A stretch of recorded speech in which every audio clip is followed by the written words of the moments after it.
병우가 담담하게 다른 여자가 있다고 인정하는 순간 우리 이혼하자. 나도 이제 너는 연극하고 싶지 않아.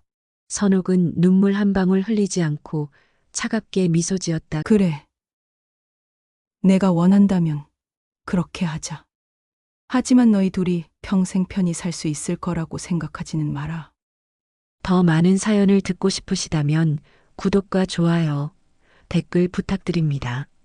서울 강서구의 오래된 아파트 단지, 1990년대에 지어진 회색빛 건물들이 세월의 흔적을 고스란히 담고 있습니다. 그중 한 동 15층에 사는 선옥은 오늘도 새벽 5시 반에 눈을 뜹니다. 40년을 함께 산 남편 병호의 고른 숨소리를 들으며 조심스럽게 이불을 걷어내죠. 65의 선옥에게 이런 새벽 시간은 이제 당연한 일상이 되어버렸습니다. 남편을 깨우지 않으려 조심스럽게 슬리퍼를 신고 부엌으로 향합니다. 냉장고에서 어제 남은 반찬들을 확인하고 장바구니를 들고 전통시장으로 나서죠. 어머, 선옥 언니 또 이렇게 일찍? 시장 상인들의 반가운 인사를 받으며 선옥은 오늘도 변함없이 장을 봅니다. 병우가 좋아하는 고등어를 고르면서 문득 생각이 듭니다. 언제부터였을까? 내 취향이 아닌 남편 취향에 맞춰 장을 보게 된 게 말이에요. 집으로 돌아와 정성스럽게 아침상을 차립니다. 된장찌개를 끓이고 고등어를 구우며 밥을 짓는 동안 선옥의 마음속에는 이상한 공허함이 자리 잡고 있습니다. 매일 똑같은 메뉴, 똑같은 방식. 가끔은 다른 음식을 해보고 싶기도 하지만 그런 말은 입에 담지 못하죠. 7시 정각, 병우가 일어납니다. 세면을 마치고 상에 앉은 병우는 묵묵히 아침을 먹습니다. 대화라고 할 만한 건 거의 없어요. 오늘은 네이비 넥타이 골라뒀어요. 알겠어. 병우의 대답은 언제나 이렇게 간단합니다. 은퇴한 지 3년이 지났지만 여전히 체면을 중시하는 병우를 위해 선옥은 정장을 정리해주고 구두를 닦아줍니다. 그런데 요즘 들어 병우의 외출이 부쩍 잦아졌습니다. 은퇴 전에도 회식이나 접대로 늦는 경우가 많았지만 이제는 용도를 알 수 없는 약속들이 더욱 많아졌어요. 저녁에는 동기들이랑 약속 있으니까 밥 차려놓지 마. 네, 알겠습니다. 선옥은 고개를 끄덕이며 대답하지만 마음속으로는 복잡한 감정이 일어납니다. 어디 가는지 묻고 싶지만 괜히 잔소리하는 여자로 보일까봐 참습니다. 결혼 초부터 지금까지 선옥은 항상 이렇게 참아왔거든요. 현관문이 닫히는 소리와 함께 집안이 조용해집니다. 선옥은 설거지를 하며 창문 너머 아파트 단지를 바라봅니다. 똑같은 건물들, 똑같은 일상들. 이웃집 아주머니들은 벌써 운동하러 나가고 있네요. 거실 소파에 앉아 텔레비전을 켜봅니다. 아침 드라마가 나오는데 젊은 주인공이 자신의 꿈을 위해 당당하게 싸우는 모습이 나옵니다. 화면 속 여자는 선옥과 비슷한 나이인데도 자신만의 삶을 살아가고 있어요. 나는 뭐 하고 있는 거지? 선옥의 입에서 작은 탄식이 나옵니다. 젊은 시절부터 지금까지 언제나 남편 중심으로 돌아간 삶. 자신의 꿈이나 희망보다는 가정을 위해, 남편을 위해 살아온 세월들. 그게 당연하다고 여겨왔는데 요즘 들어서는 이상하게 답답함이 밀려와요. 아이들은 모두 독립해서 각자의 삶을 살고 있고 집안일도 그리 많지 않습니다. 그런데도 선옥은 여전히 병호의 스케줄에 맞춰 하루를 보내고 있어요. 병호가 나가면 집에서 기다리고 병호가 들어오면 뒷바라지를 하고 문득 거울 속 자신의 모습을 봅니다. 65의 나이답게 머리카락 사이로 흰머리가 섞여 있고 눈가에는 세월의 주름이 자리 잡고 있습니다. 하지만 아직 늦지 않았다는 생각도 듭니다. 요즘 세상에 65이면 아직 젊은 축에 속하니까요. 선옥은 병호의 서재로 향합니다. 깔끔하게 정리된 책장과 책상, 그리고 그 위에 놓인 병호의 휴대폰이 눈에 들어옵니다. 평소 같으면 거들떠보지도 않았을 텐데 오늘은 왠지 모르게 그 휴대폰이 신경 쓰여요. 병호는 요즘 들어 휴대폰을 더욱 조심스럽게 다루는 것 같습니다. 예전에는 아무렇게나 던져두던 휴대폰을 이제는 항상 뒤집어서 놓거나 자신만 볼 수 있는 곳에 둡니다. 그리고 화장실에 갈 때도 휴대폰을 가져가죠. 설마 하는 생각이 스치지만 선옥은 고개를 저으며 그 생각을 떨쳐버립니다. 40년을 함께 산 남편을 의심한다는 것 자체가 말이 안 되니까요. 하지만 마음 한구석에서는 이상한 불안감이 자라나고 있습니다. 병호의 달라진 행동들, 잦아진 외출, 조심스러워진 휴대폰 사용. 모든 것이 우연일까요?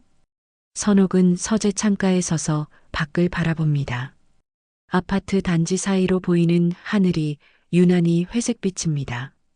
마치 선옥의 마음처럼 답답하고 무겁게 느껴져요.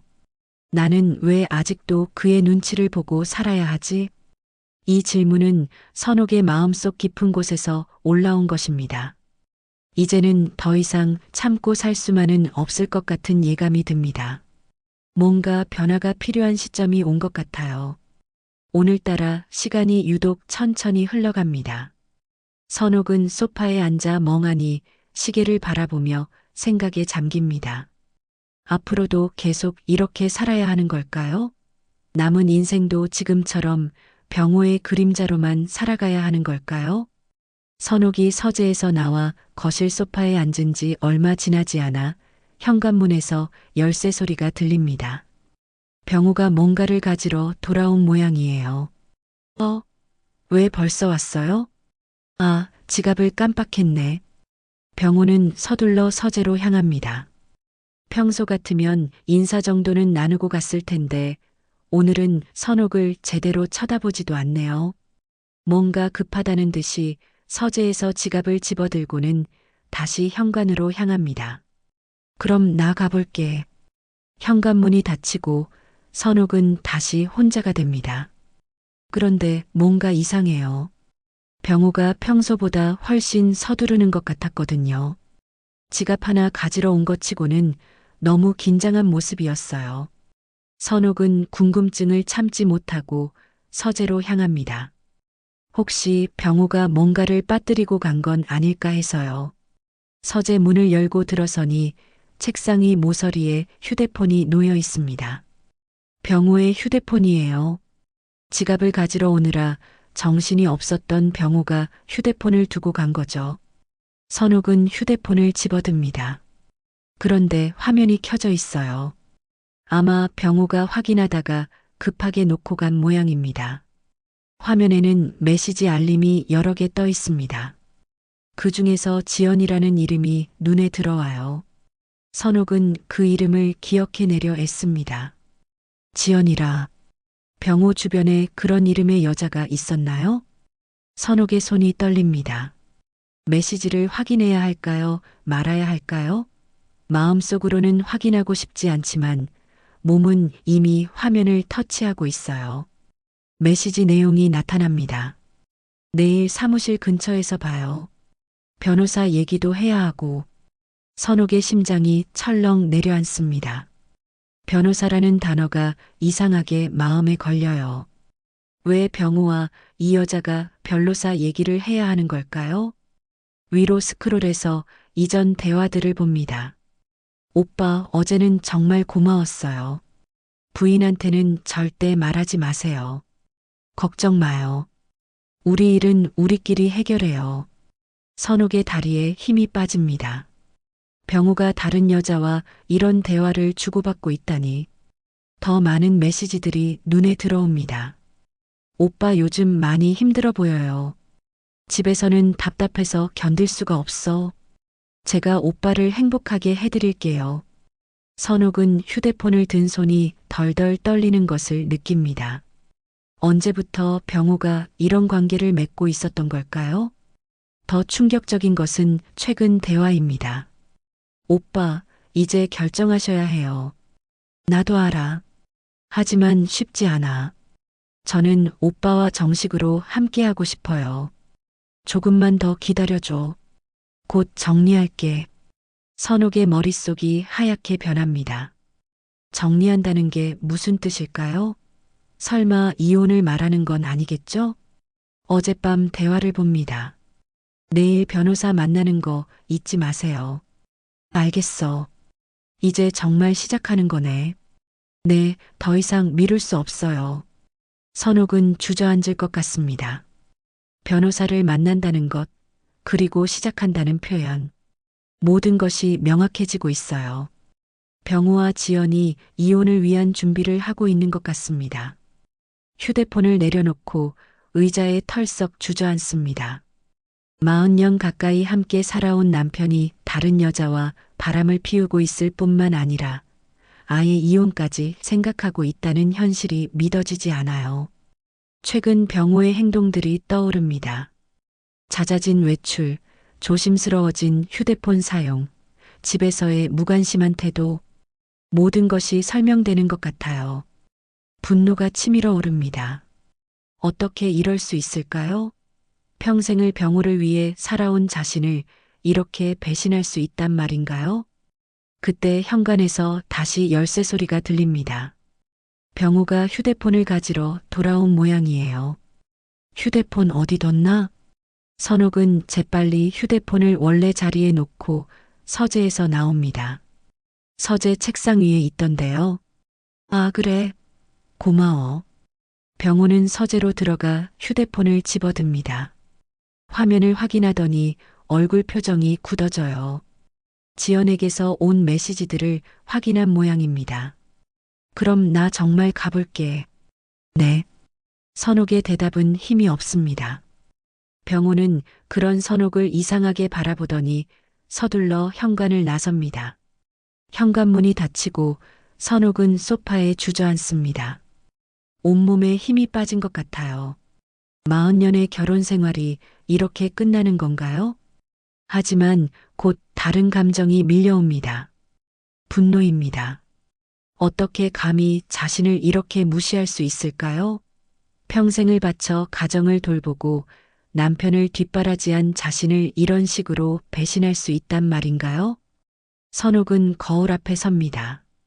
거울 속 자신의 모습이 처참해 보입니다.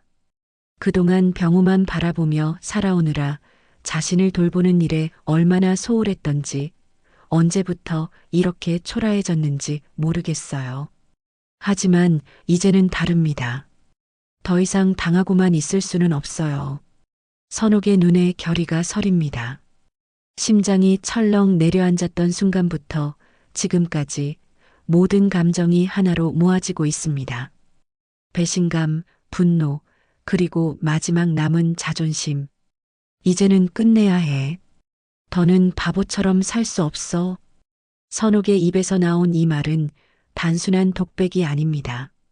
앞으로 무엇을 해야 할지에 대한 확고한 결심이에요. 병우와 지연이 변호사를 만나 이혼 준비를 하고 있다면 선옥도 가만히 있을 수만은 없습니다. 의심이 확신으로 바뀌는 순간 선옥은 자신만의 계획을 세우기 시작합니다. 선옥은 그날 밤 잠을 이루지 못했습니다. 병호의 휴대폰에서 본 메시지들이 머릿속에서 계속 맴돌았거든요. 변호사를 만난다. 이제 시작하는 거다. 새벽 5시 선옥은 결심을 굳혔습니다. 가만히 당하고만 있을 수는 없어요. 병호가 변호사와 상담을 받으려 한다면 자신도 준비해야 합니다.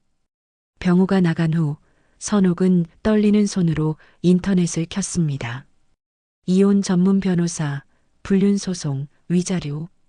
이런 단어들을 처음 검색하며 현실을 깨달았어요. 40년 결혼 생활이 이런 식으로 끝날 줄은 꿈에도 생각하지 못했거든요.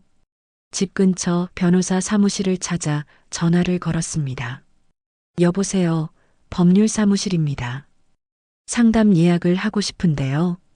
이혼, 그리고 불륜 관련해서요. 오늘 오후 2시에 시간 되시나요? 네, 괜찮습니다. 오후 2시 선옥은 변호사 사무실 문을 열었습니다. 심장이 빠르게 뛰었지만 더 이상 물러설 수는 없었어요. 50대 초반의 여성 변호사가 차분하게 말했습니다. 어떤 일로 오셨나요? 선옥은 떨리는 목소리로 모든 것을 털어놓았습니다.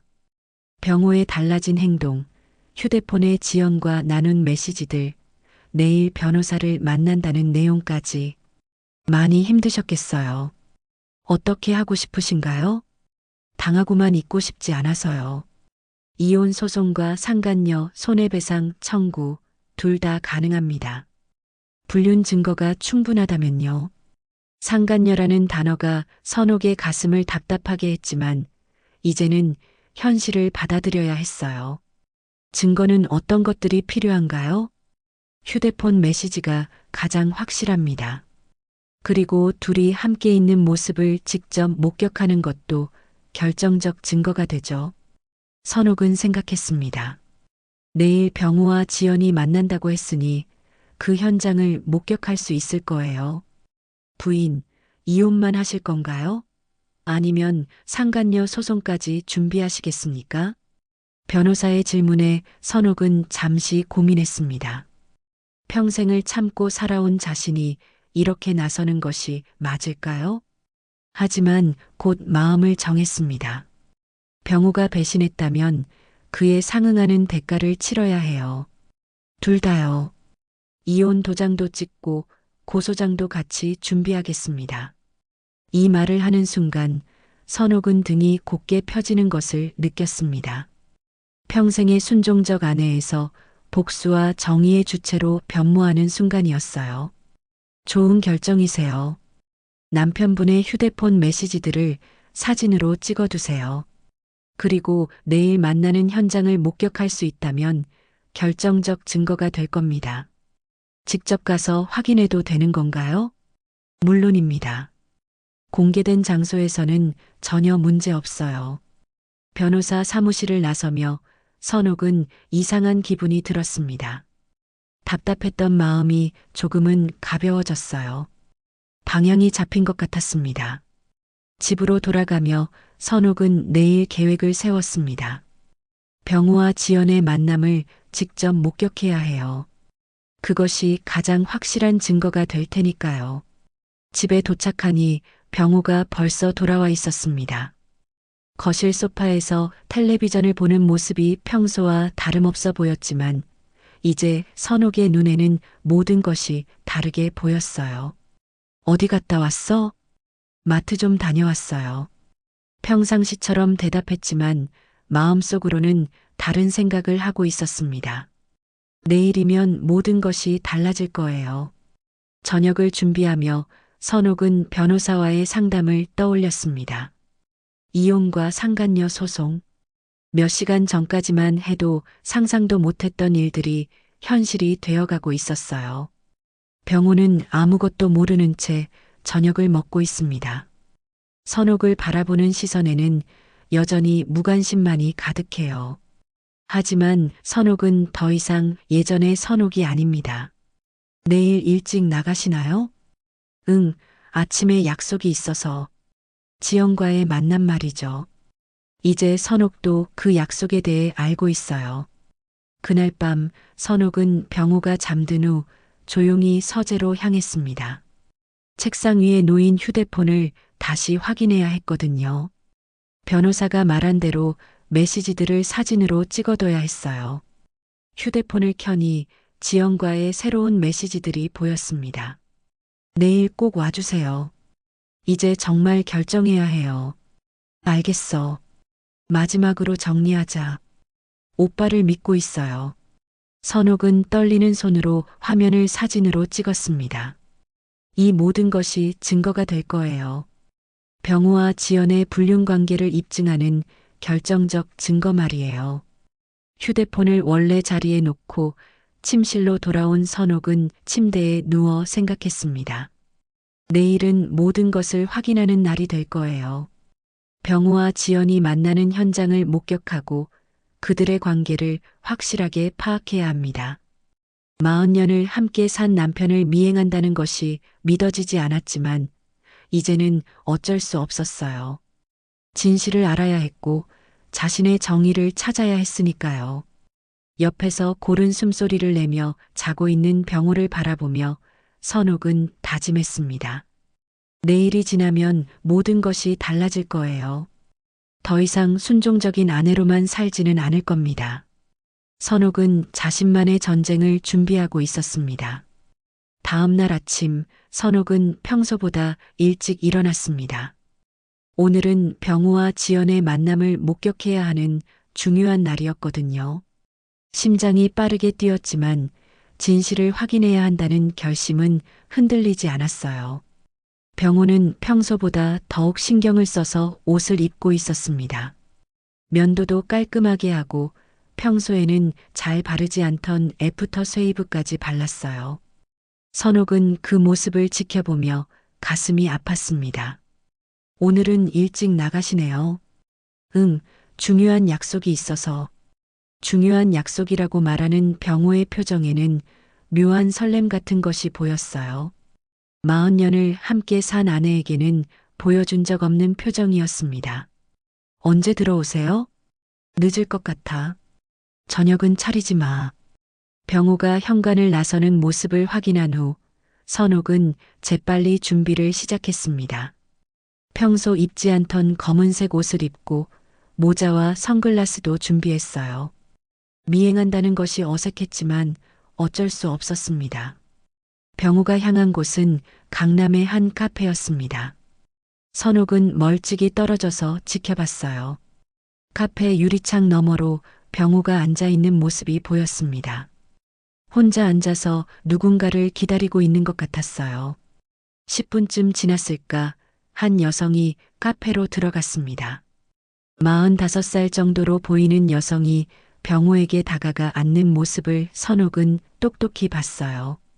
바로 지연이었습니다. 지연은 병호보다 훨씬 젊어 보였고 화장도 진하게 하고 있었어요. 병호와 마주 앉은 지연의 모습을 보니 선옥의 가슴이 쿵쾅거렸습니다. 이제까지는 휴대폰 메시지로만 확인했던 일이 현실로 펼쳐지고 있었거든요. 둘은 진지하게 대화를 나누고 있었습니다. 때로는 지연이 병호의 손을 잡기도 하고 병호도 지연의 어깨를 토닥여주는 모습이 보였어요. 마치 연인처럼 자연스러운 모습이었습니다. 선옥은 휴대폰을 꺼내 사진을 찍기 시작했습니다. 변호사가 말한 대로 결정적 증거를 남겨야 했어요. 손이 떨려서 제대로 찍기 어려웠지만 몇 장은 선명하게 찍을 수 있었습니다. 1시간 정도 지났을까 둘이 카페를 나섰습니다. 그런데 놀라운 일이 일어났어요. 지연이 병호의 팔짱을 끼고 걷기 시작한 거예요. 완전히 연인의 모습이었습니다. 선옥은 뒤따라가며 계속 사진을 찍었습니다. 둘이 함께 걷는 모습, 지연이 병호에게 기대는 모습, 병호가 지연의 머리를 쓰다듬는 모습까지 모든 것이 증거가 될 만한 장면들이었어요. 그들이 향한 곳은 근처의 한 호텔이었습니다. 선옥은 그 순간 온몸에 소름이 돋았어요.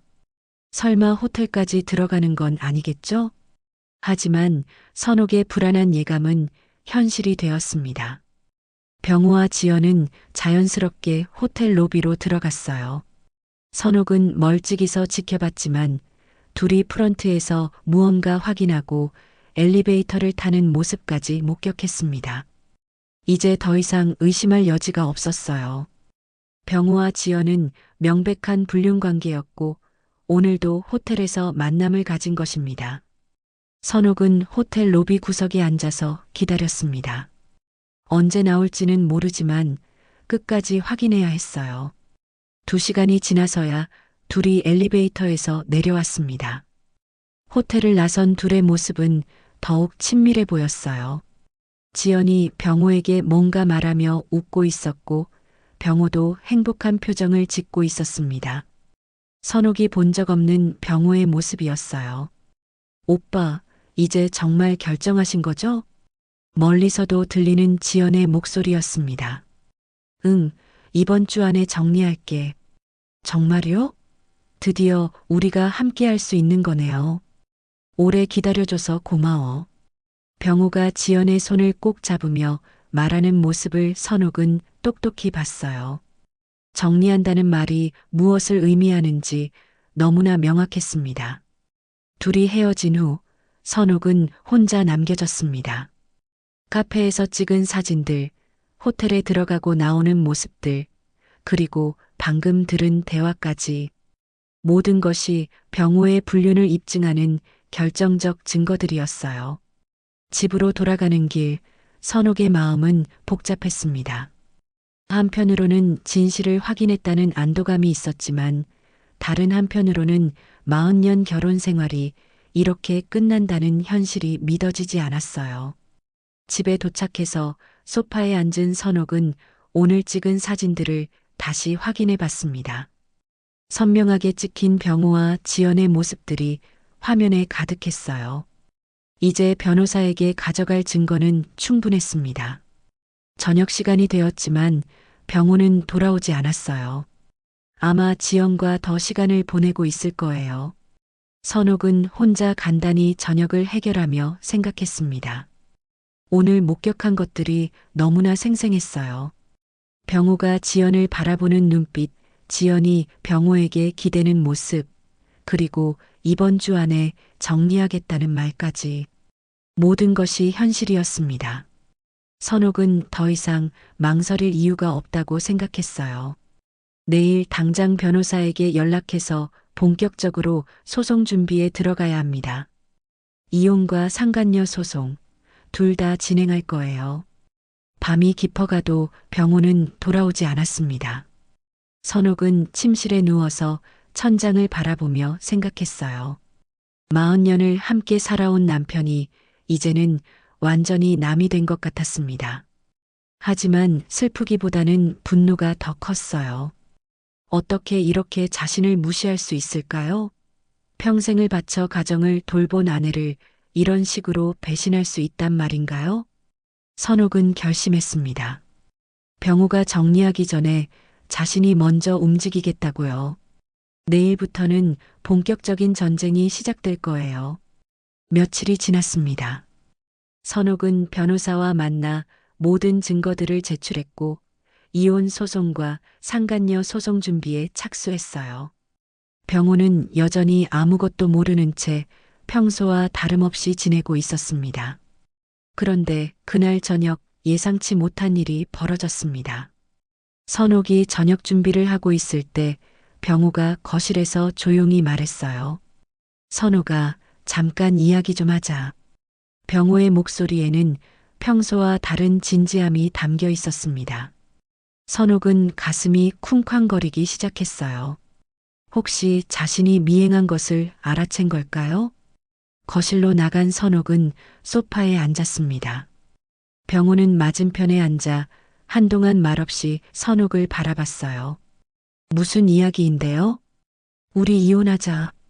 병우의 말이 마치 폭탄처럼 느껴졌습니다. 예상했던 말이었지만 실제로 들으니 충격이 컸어요. 갑자기 왜 그런 소리를? 갑자기가 아니야. 나도 오랫동안 생각해봤어. 병우는 담담하게 말을 이어갔습니다. 우리 둘 다 알고 있잖아. 이미 우리 사이에는 사랑도 없고 그냥 습관적으로 살고 있을 뿐이야. 선옥은 병우의 말을 듣고 있었지만 마음속으로는 다른 생각을 하고 있었어요. 지연과 함께하기 위해서겠지. 나도 이제 더는 연극하고 싶지 않아. 서로에게 솔직해지자. 병우의 표정에는 미안함보다는 오히려 후련함 같은 것이 보였습니다. 마치 오랫동안 짊어지고 있던 짐을 내려놓는 것 같았어요. 다른 사람이 있나요? 선옥이 조심스럽게 물어봤습니다. 병우는 잠시 망설이더니 고개를 끄덕였어요. 응, 있어. 나를 진짜로 이해해주는 사람이야. 그 순간 선옥의 가슴이 무너져 내리는 것 같았습니다. 알고 있던 일이었지만 직접 확인을 받으니 더욱 아팠어요. 얼마나 만난 거예요? 그런 게 중요한가? 어차피 우리 사이는 이미 끝났잖아. 병호의 냉담한 대답에 선옥은 할 말을 잃었습니다. 40년을 함께 산 사이가 이렇게 쉽게 정리될 수 있는 건가요? 재산 분할이나 그런 건 공정하게 하자. 이 집도 반반 나누고.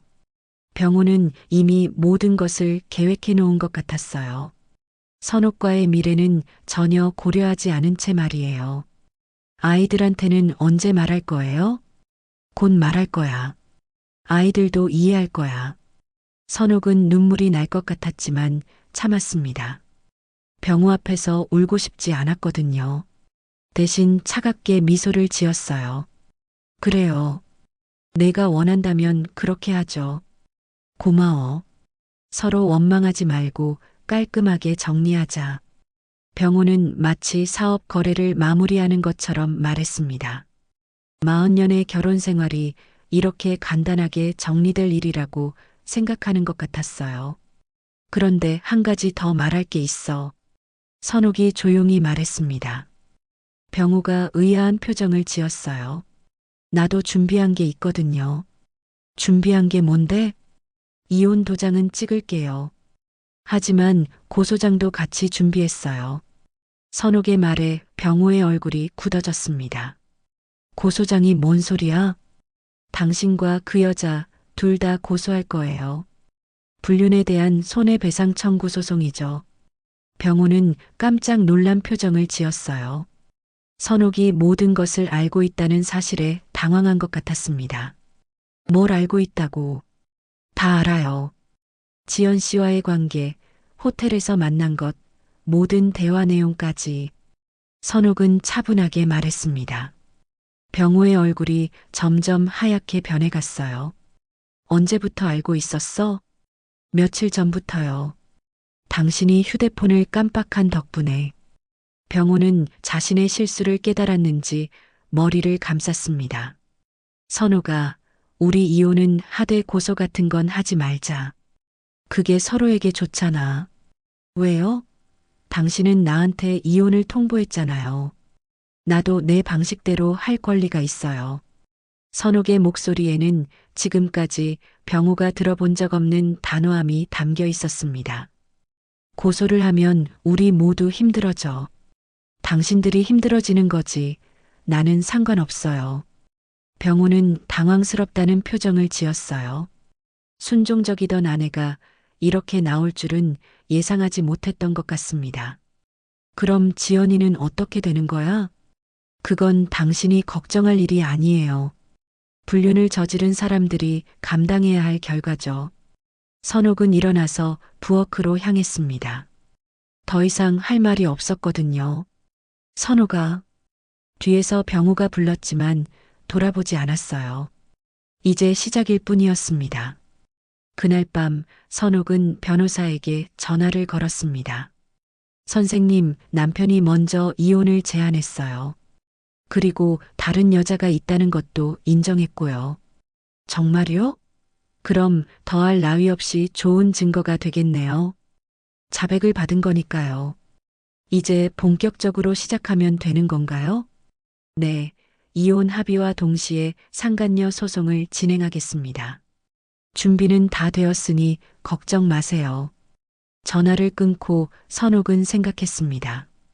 병호는 자신이 쉽게 이혼에 동의할 거라고 생각했겠지만 큰 오산이었어요. 40년을 바친 세월, 그 시간들이 헛되지 않다는 것을 보여줄 거예요. 병호와 지연이 앞으로 평생 편히 살 수 있을 거라고 생각한다면 큰 착각입니다. 선옥은 창밖을 바라보며 속삭였습니다. 이제부터 시작이야. 너희들이 빼앗아간 내 시간과 내 인생, 법이 대신 갚아줄 거야. 이혼 절차가 시작된 지 한 달이 지났습니다. 선옥과 병호는 각자의 변호사를 통해 재산 분할과 이혼 조건들을 협의하고 있었어요. 하지만 선옥이 준비한 상간녀 소송 때문에 상황이 복잡해졌습니다. 그날 오후 선옥은 변호사 사무실에서 충격적인 소식을 들었어요. 부인, 상대방에서 먼저 연락이 왔습니다. 누가요? 지연 씨요. 직접 만나서 이야기하고 싶다고 하네요. 선옥은 깜짝 놀랐습니다. 지연이 직접 만나자고 했다니요. 만날 이유가 있나요? 아마 소송을 취하해달라고 부탁하려는 것 같습니다. 하지만 만나실 필요는 없어요. 아니에요. 만나보겠습니다. 선옥은 단호하게 말했습니다. 지연이 어떤 말을 하는지 직접 듣고 싶었거든요. 다음 날 선옥은 시내 한 카페에서 지연을 만났습니다. 실제로 마주한 지연은 생각보다 젊어 보였어요. 하지만 얼굴에는 피곤함과 불안함이 역력했습니다. 안녕하세요. 지연이 조심스럽게 인사했습니다. 선옥은 차갑게 고개만 끄덕였어요. 직접 만나자고 했으니까 할 말이 있겠죠. 죄송합니다. 정말 죄송해요. 지연이 갑자기 머리를 숙이며 사과했습니다. 하지만 선옥의 마음에는 전혀 와닿지 않았어요.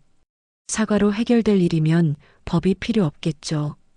아줌마, 제발 고소를 취하해 주세요. 제가 잘못했어요.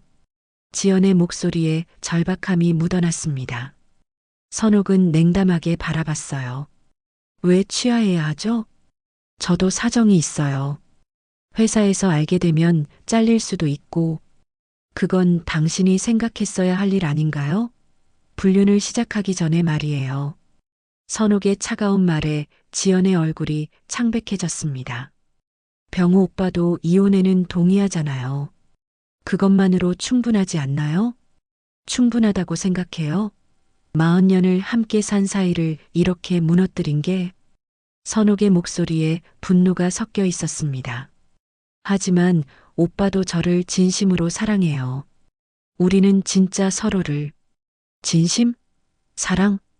선옥이 비웃듯 말했습니다. 당신이 진심이라고 생각하는 그 사랑이 저한테는 배신이에요. 제 인생을 무너뜨린 범죄라고요. 지연은 할 말을 잃었습니다.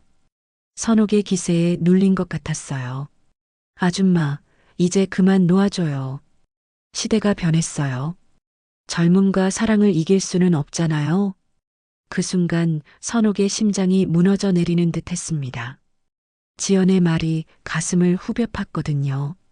젊음과 사랑을 이길 수 없다는 말이 특히 아팠어요. 내가 이렇게 초라하게 끝나는 건가? 하는 생각이 들면서 순간 의기소침해졌습니다. 하지만 곧 다른 감정이 밀려왔어요. 분노였습니다. 젊음과 사랑이라고요? 선옥이 일어서면서 말했습니다. 그럼 법과 정의는 어떻게 생각해요? 당신이 말하는 젊음과 사랑이 남의 가정을 파괴해도 된다는 뜻인가요? 그런 게 아니라, 아니에요. 당신은 제 남편을 빼앗고 제 가정을 파괴했어요. 그 대가는 치러야 합니다. 선옥의 목소리가 점점 커졌습니다. 카페 안의 사람들이 쳐다보기 시작했어요. 제발이요. 저도 정말 힘들어요. 힘들다고요? 저는 40년 동안 힘들게 살았어요. 제 꿈도 제 인생도 포기하고 그 사람만 바라보며 살았어요. 그런데 당신은 몇 년 사귀고는 힘들다고? 지연이 울기 시작했습니다. 하지만 선옥은 전혀 동정하지 않았어요. 울면 뭐가 달라져요? 제가 흘린 눈물은 생각해 봤나요? 그때 선옥의 휴대폰이 울렸습니다. 변호사에게서 온 전화였어요. 네, 선생님. 부인, 좋은 소식이 있어요. 법적으로 저희가 매우 유리한 위치에 있습니다. 증거들이 충분하고 상대방의 불륜이 명확하게 입증됩니다. 그래요? 다행이네요. 네, 지치지 마세요. 정의는 반드시 승리합니다. 전화를 끊고 선옥은 지연을 바라봤습니다. 들었죠? 법적으로 제가 이길 가능성이 높대요. 지연의 얼굴이 더욱 창백해졌습니다. 정말 끝까지 가실 거예요? 당연하죠. 당신들이 저한테 한 짓을 생각하면 이것도 부족해요. 선옥은 가방을 들고 일어섰습니다. 마지막으로 한 가지만 기억해 두세요. 제가 포기한 건 이혼이 아니에요. 당신들에 대한 응징이에요. 카페를 나서며 선옥은 속으로 생각했습니다. 지연이 젊음과 사랑을 내세우며 자신을 무시하려 했지만 그것만으로는 부족해요. 법과 정의가 있으니까요. 집으로 돌아가는 길, 선옥은 오늘 있었던 일을 되돌아봤습니다. 지연을 직접 만나니 더욱 화가 났어요. 저런 여자 때문에 자신의 인생이 무너졌다는 생각에 분노가 치밀었습니다. 하지만 동시에 자신감도 생겼어요. 변호사의 말대로 법적으로 유리한 상황이니까요. 이제 정말 끝까지 가볼 작정입니다. 집에 도착해서 거울을 봤습니다. 거울 속 자신의 모습이 예전과 달라 보였어요. 더 이상 순종적인 아내가 아닌 자신의 권리를 찾아 싸우는 여성의 모습이었습니다. 지연아, 내가 젊음과 사랑을 이야기했지만 나는 정의와 법을 믿어. 끝까지 가보자. 선옥은 다시 한번 마음을 다졌습니다. 이제 돌이킬 수 없는 강을 건넌 것 같았어요. 드디어 법정에 서는 날이 왔습니다. 선옥은 검은색 정장을 차려입고 변호사와 함께 법원에 도착했어요. 마음이 떨리긴 했지만 몇 달간 준비해온 만큼 자신감도 있었습니다. 법정 안으로 들어서니 병우와 지연이 이미 앉아 있었어요. 둘 다 긴장한 표정이었지만 여전히 자신만만해 보였습니다. 특히 지연은 화장을 진하게 하고 비싼 옷을 입고 있어서 마치 승리를 확신하는 것 같았어요. 피고인들이 참 당당하네요. 선옥이 변호사에게 작은 소리로 말했습니다. 걱정 마세요. 곧 표정이 바뀔 겁니다. 재판이 시작되자 병호의 변호사가 먼저 나섰습니다. 재판장님, 이 사건은 단순한 이혼 분쟁에 불과합니다. 부부간의 감정이 식은 상황에서 자연스럽게 발생한 일이며 고의적인 불륜이라고 보기 어렵습니다. 병호의 변호사는 능숙하게 변명을 늘어놓았어요. 마치 모든 것이 자연스러운 일인 것처럼 포장하려 했습니다. 또한 피고인 지연 씨는 결혼 생활이 이미 파탄난 상황이라고 인식하고 있었기 때문에 의도적으로 가정을 파괴하려는 의도는 없었습니다. 선옥은 그 말을 들으며 어이없어 했어요.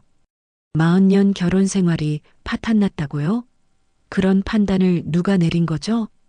이제 선옥의 변호사가 나서서 반박했습니다. 재판장님, 증거를 제시하겠습니다. 변호사는 선옥이 촬영한 사진들을 화면에 띄웠어요. 병우와 지연이 카페에서 손을 잡고 있는 모습, 호텔에 들어가는 모습, 친밀하게 걷는 모습들이 선명하게 보였습니다. 병우와 지연의 얼굴이 순간 굳어졌어요.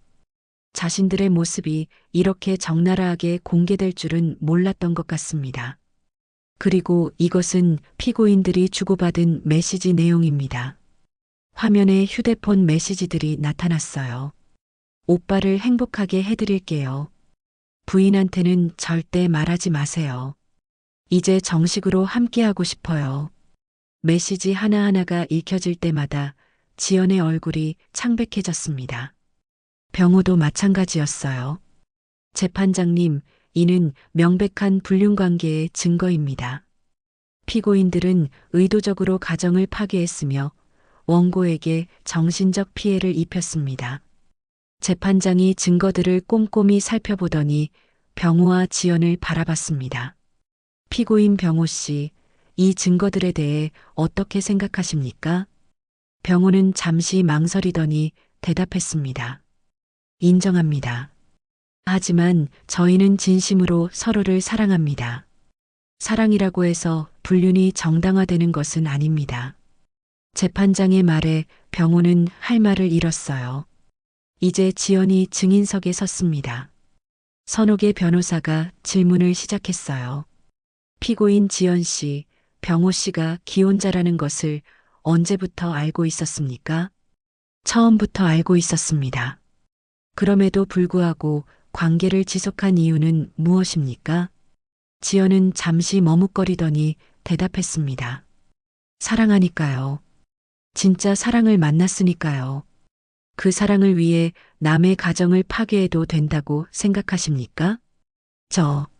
저는 지연이 말을 제대로 잊지 못했어요. 증인은 원고에게 어떤 감정을 가지고 있었습니까? 별다른 감정은 없었어요. 그냥 무시했다는 뜻입니까?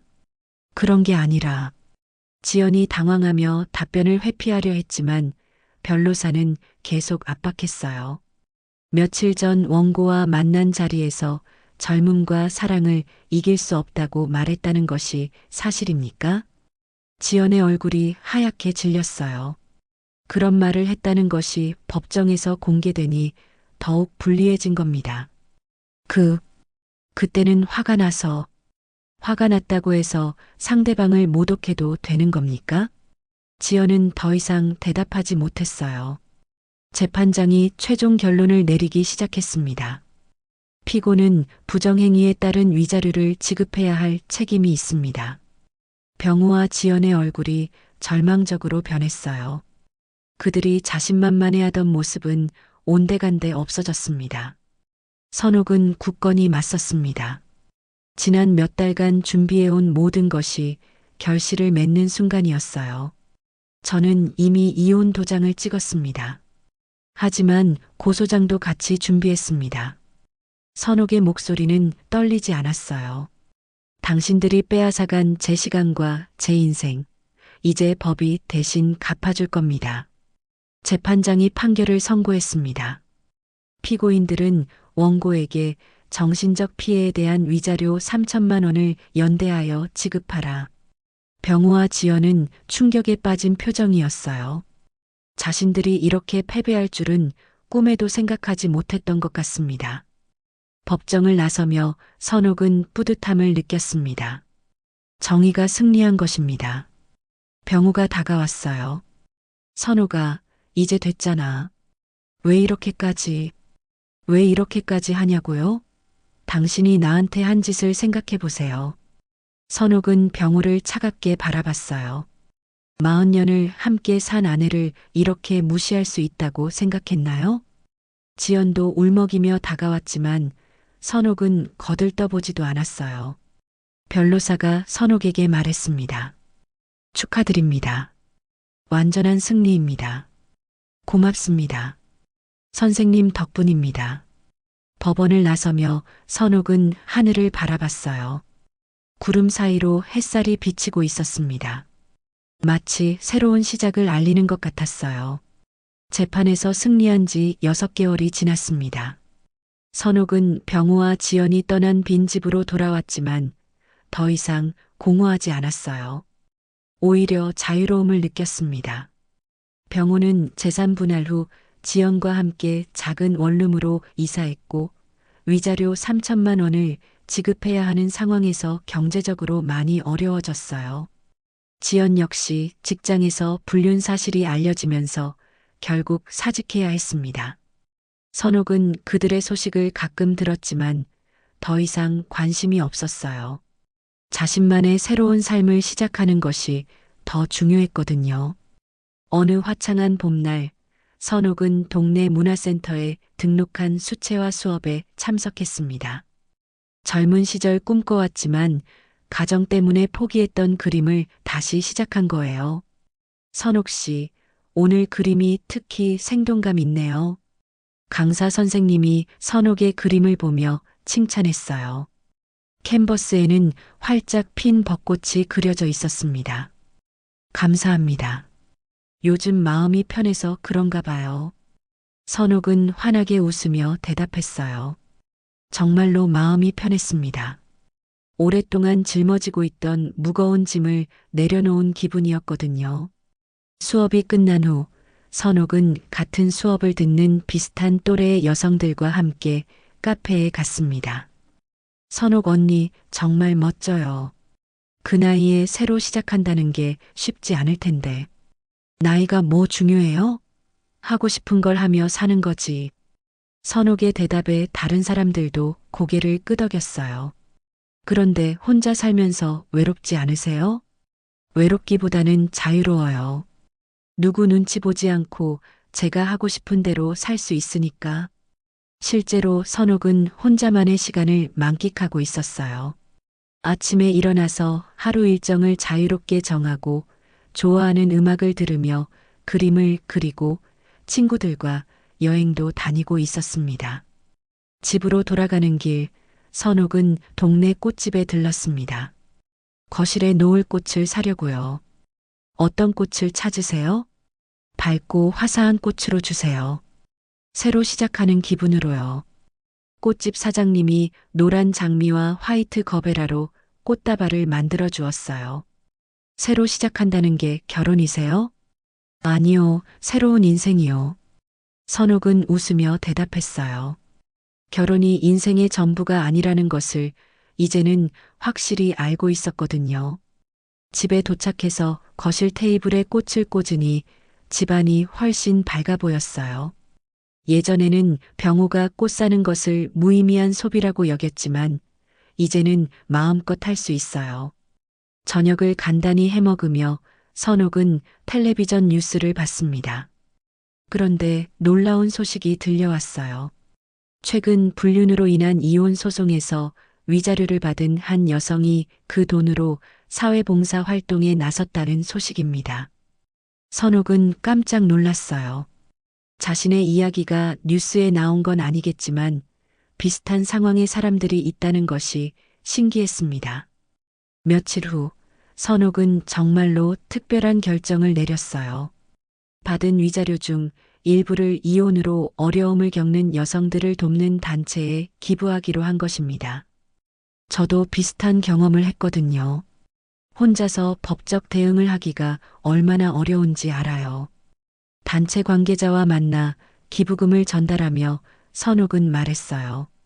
이 돈이 저와 같은 상황에 있는 분들에게 도움이 되었으면 합니다.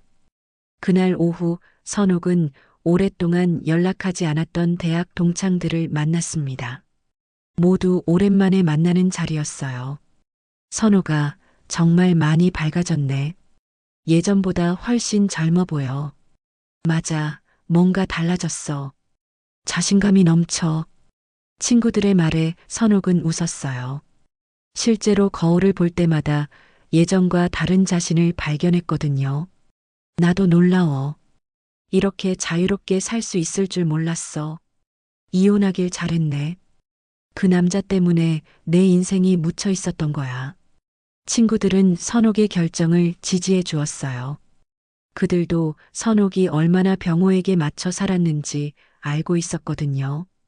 저녁이 되어 집으로 돌아온 선옥은 베란다에 나가 도시의 야경을 바라봤습니다. 반짝이는 불빛들이 아름다웠어요. 복수로 끝나는 게 아니라 나 자신을 되찾는 것. 이것이 진짜 정의다. 선옥은 속으로 중얼거렸어요. 처음에는 병우와 지연에 대한 분노와 복수심으로 시작했지만 결국 자신을 되찾는 과정이었다는 것을 깨달았습니다. 며칠 후 선옥은 여행을 떠났습니다. 제주도로 혼자 여행을 가는 거예요. 결혼 후 처음으로 혼자 떠나는 여행이었습니다. 제주도의 아름다운 바다를 보며 선옥은 생각했어요. 65의 나이에 새로운 인생을 시작한다는 것이 늦은 것 같지만 실제로는 전혀 늦지 않았다는 것을 느꼈습니다. 해변을 걸으며 선옥은 파도 소리를 들었어요. 파도가 밀려왔다가 다시 바다로 돌아가는 모습이 마치 인생과 같다는 생각이 들었습니다. 이제야 비로소 내 인생이 시작된다. 선옥은 석양을 바라보며 속삭였어요. 주황빛 하늘이 온 세상을 물들이고 있었습니다. 마치 선옥의 새로운 인생을 축복해주는 것 같았어요. 병우와 지연이 어떻게 살고 있는지는 더 이상 중요하지 않았어요. 그들은 자신들이 선택한 길의 결과를 감당하며 살아갈 것이고 선옥은 자신만의 길을 당당하게 걸어갈 것입니다. 40년간 남편의 그림자로 살았던 선옥은 이제 자신만의 빛을 찾았어요. 그리고 그 빛은 앞으로도 계속 밝게 빛날 것입니다. 더 많은 사연을 듣고 싶으시다면 구독과 좋아요, 댓글 부탁드립니다.